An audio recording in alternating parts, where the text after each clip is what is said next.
So the Game of Thrones universe is split into two continents, Westeros and Essos. Here's a recap of Season 1.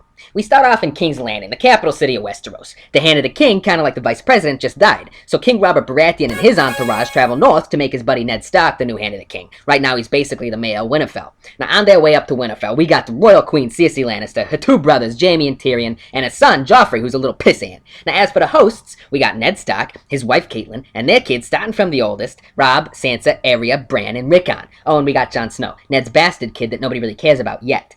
Now, a little bit later, Bran Stark sneaks up on Queen Cersei and catches her bumping nasties with her brother Jaime. Now, Jaime, doing as incestuous gangsters do, chucks Bran right out the window. So Bran survives the fall, but he's paralyzed and forgot everything. So the Lannisters hire an assassin to whack the nosy kid so he don't squeal, except the dude flubs it.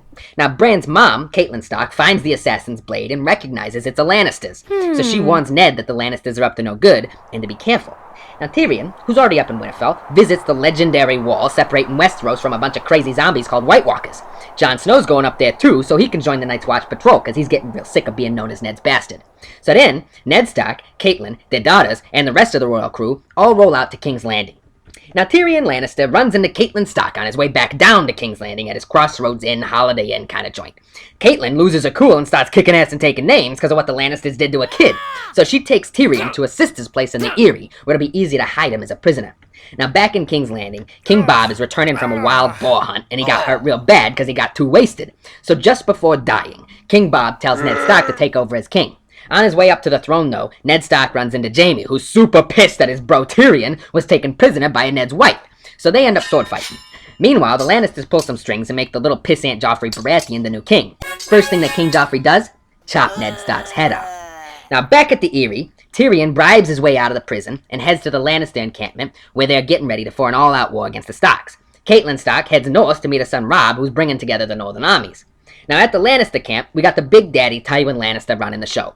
Tywin is the richest and most powerful dude in Westeros.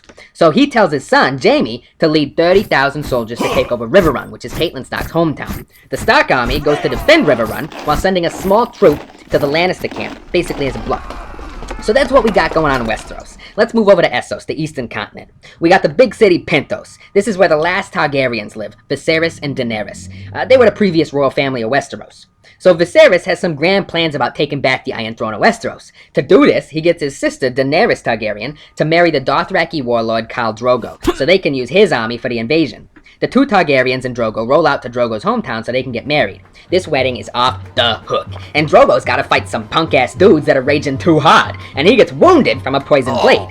Meanwhile, Daenerys receives 3 ornamental dragon eggs for a wedding present. And then, Viserys gets super wasted, tries to steal the eggs, and then threatens Drogo, which is a bad idea, bro. In light of the fact that Viserys has been itching to wear that crown of Westeros, Drogo pours hot, liquid gold over Viserys' head. Now there's a crown for the king. Now with the asshole brother out of the way, Drogo wants to take the Iron Throne for himself. He leads his Dothraki army to start looting villages to make enough pawn shop money for more weapons and boats. Well, remember that poison blade that stuck Drogo at his wedding? That got bad real quick. And just like that, the great Dothraki warlord's pushing daisies. So they light up this huge funeral bonfire for him, and then Daenerys, because something weird's going on in her head, walks into the fire with her 3 dragon eggs. Well, from the ashes she rises, unharmed, with 3 baby dragons. So she's pissed off, she's got a Dothraki army, and she's got dragons.